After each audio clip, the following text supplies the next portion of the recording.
She came to my home. I wasn't there. She spoke to my maid, managed to convince her to let her in, went into my bedroom, got into my wardrobe, took a couple of outfits and left. Did not leave me a note, had not asked me prior, and also did not let me know later on that she had taken my outfits. This is what I call boundary breaking. Thank you so much for joining me for yet another episode of Figuring It Out. This is the place where we have real and from the heart conversations. The last couple of episodes have been about saying no. If you missed them, please make sure to watch them as well. But today's episode is about those scenarios where a person does not even give you the chance to say no. I call them boundary breakers. Let's figure it out.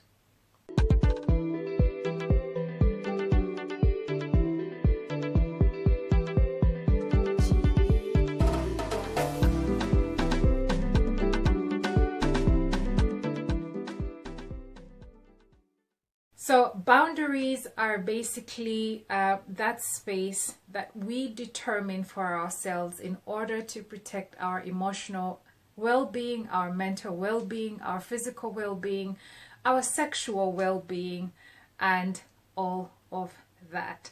And we do this basically also to protect and uphold our human dignity. Some boundaries are implicit, they're internal, especially the spiritual ones. They're not, you don't wear them on your sleeve. People do not necessarily figure them out unless they engage with you on a deeper level. And some boundaries are universal. We all know them, at least we hope we do, and we communally or on a societal level try to uphold them. However, in relationships, in families, in friendships, in the workplace, it could be that you encounter people who break your boundaries, either because they're just badly behaved people, or because they were conditioned that way, or because you haven't been brave enough to really articulately communicate your boundaries. I will give you a couple of examples of people who break boundaries so that you can kind of like get into, warm up to this episode. Say for instance, the partner who checks the phone of their spouse or partner, right?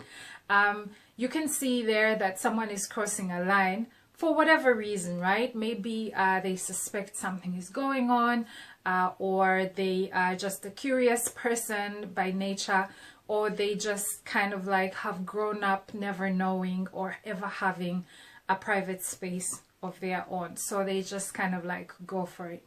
Then there's also, for instance, that person who may have a maid but is, for instance, married and calls the maid to find out if, for instance, the husband has already come home.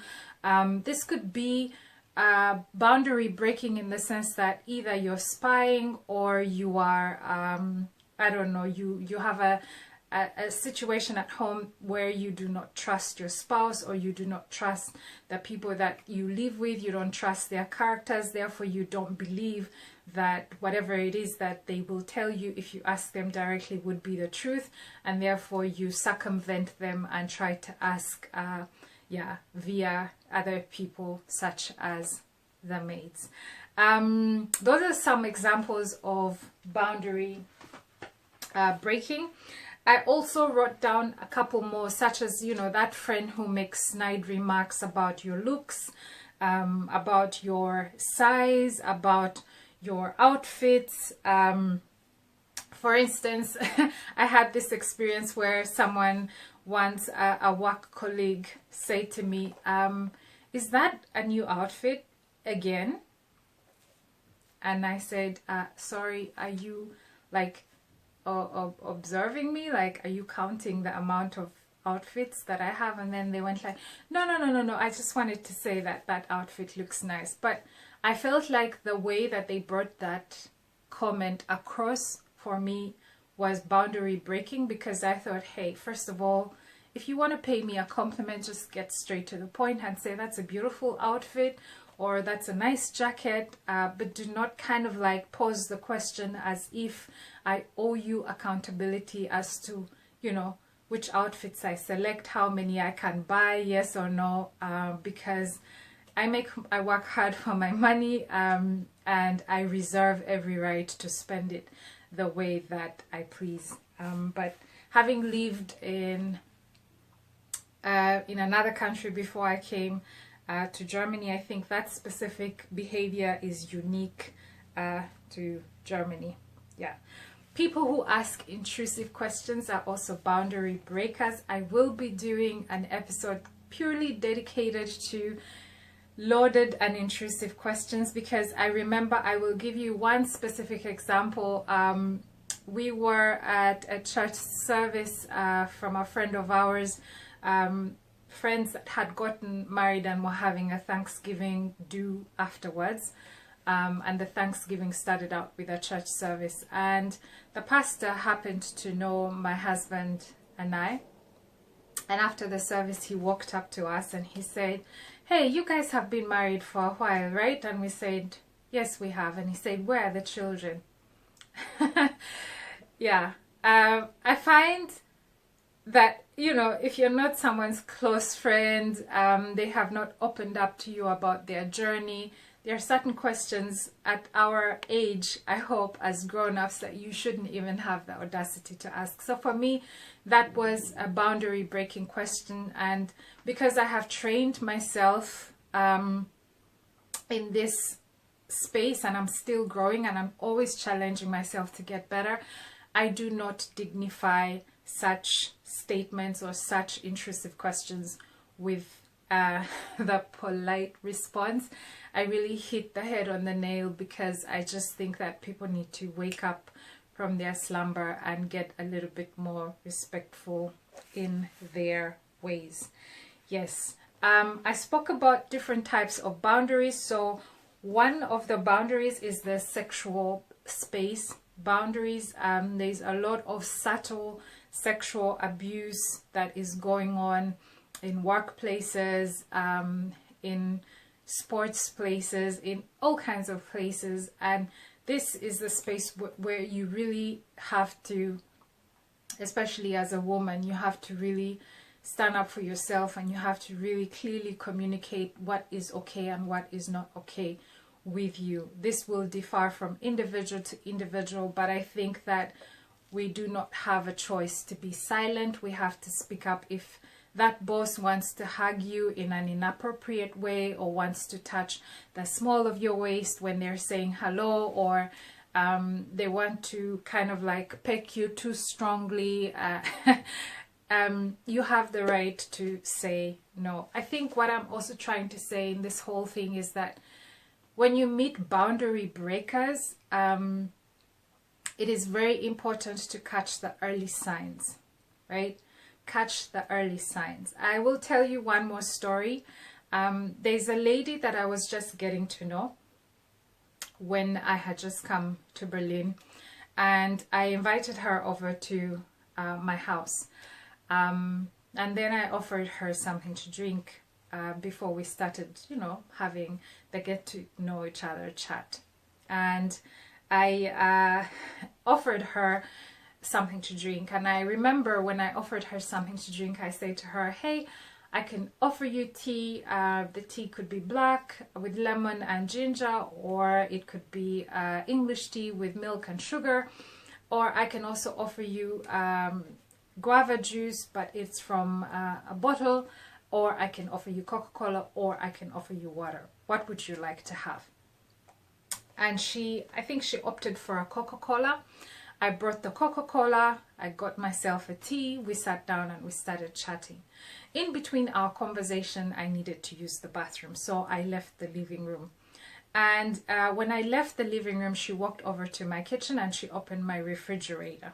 And then I heard her screaming. She was like, "Hey, Aggie, you mean you have fresh passion fruit juice and you didn't even like offer it to me? you're not serious. And I remember feeling like, ooh, there goes a boundary breaker. Because perhaps I made that juice for someone. Perhaps it appears like juice to you, but perhaps it's mixed with medication that I'm taking. Whatever, I don't want to have to justify myself. You're in my house, I decide what I get to offer you, and that's the end of the story, right? Our friendship obviously did not go very far because I'm in the process, I was and I'm still in the process of really making sure that I do not attract drama into my life.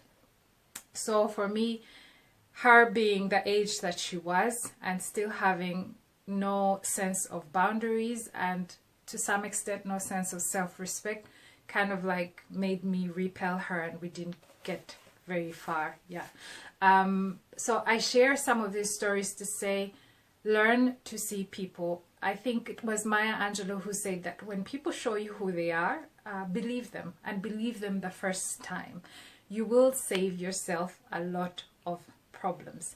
If you see those little flags, I'm sure there are so many other stories. I mean, examples that are popping to mind as I share in this episode, experiences that you have made. When you see those red flags, respect them and protect your boundaries, in the sense that if you see that someone abuses boundaries, someone is a boundary breaker, someone is not listening.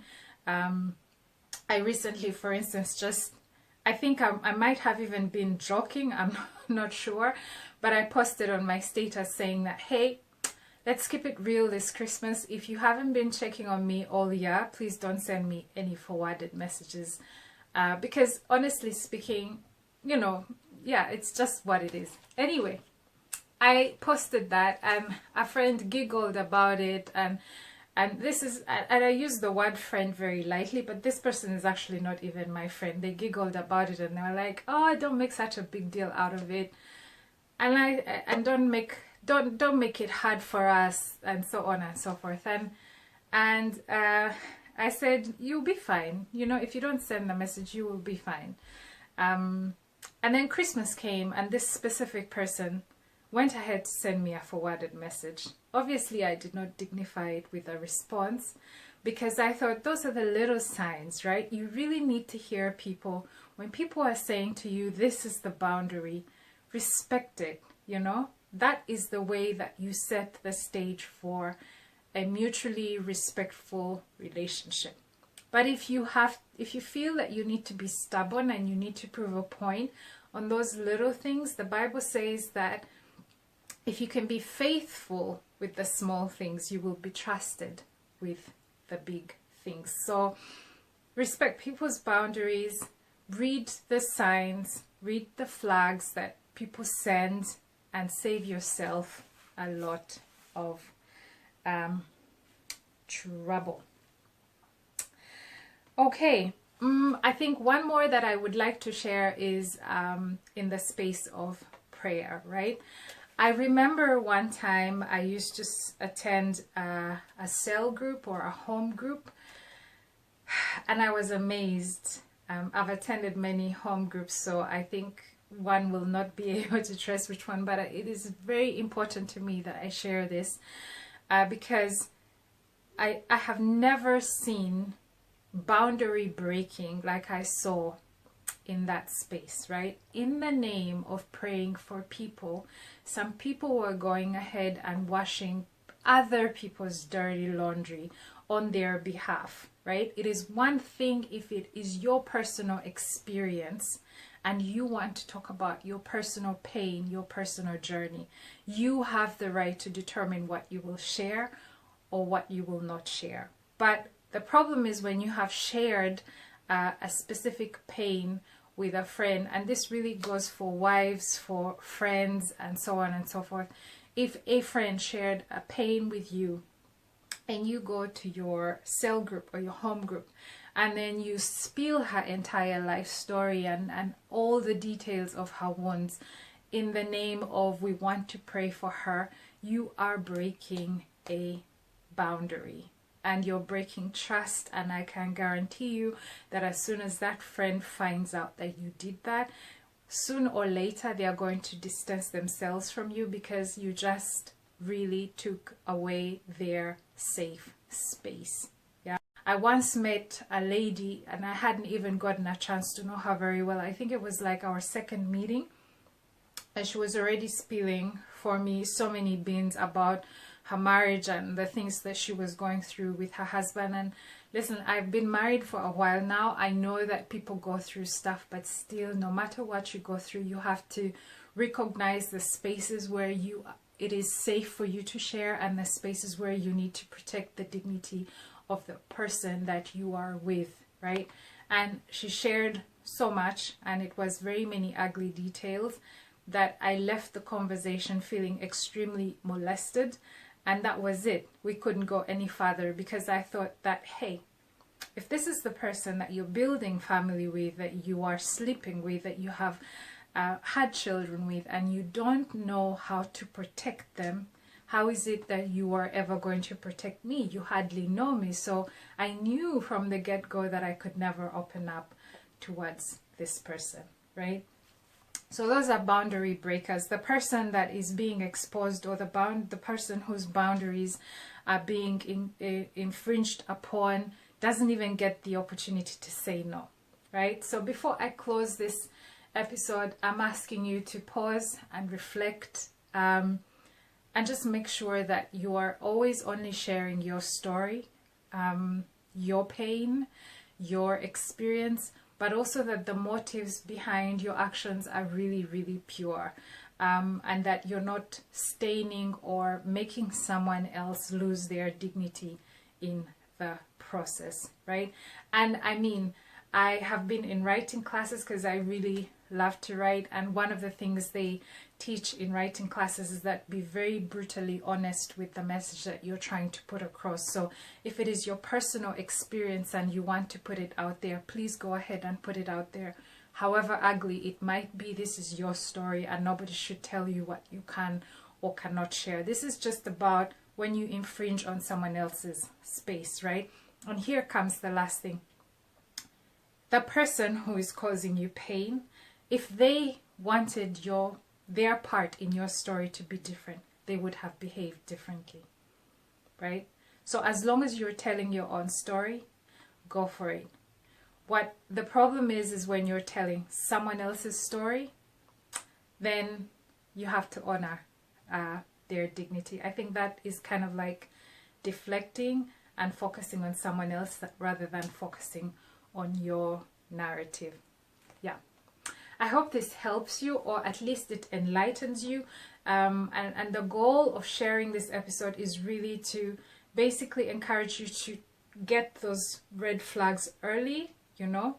When people show you who they are, believe them the first time. Don't make excuses for people, because then you will be able to surround yourself with people who honor and respect your boundaries.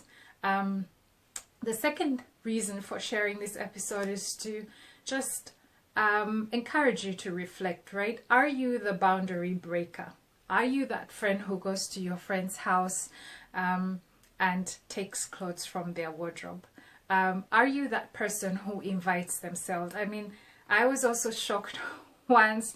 I had this experience where actually I've had it like 3 times, where people are like, Aggie, when are you going to invite me to your house? Now, for me, that's a blocker right there, because I feel like I will invite you, but I will invite you organically, you know, when I am ready to invite you, not because you're putting me under pressure to invite you. So those little things for me, and maybe my senses are overly heightened because I'm deeply interested in this topic, but you know, people need to feel secure enough to trust that their turn will come, right?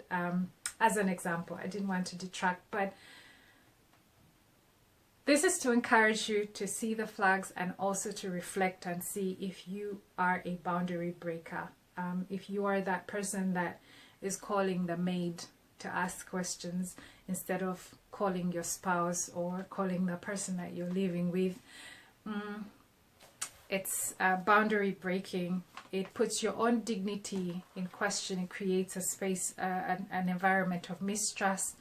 And if you're hoping to improve things by doing that, it doesn't really help. I think it is better that we go back to the basics of building deep and meaningful, safe spaces kind of relationships.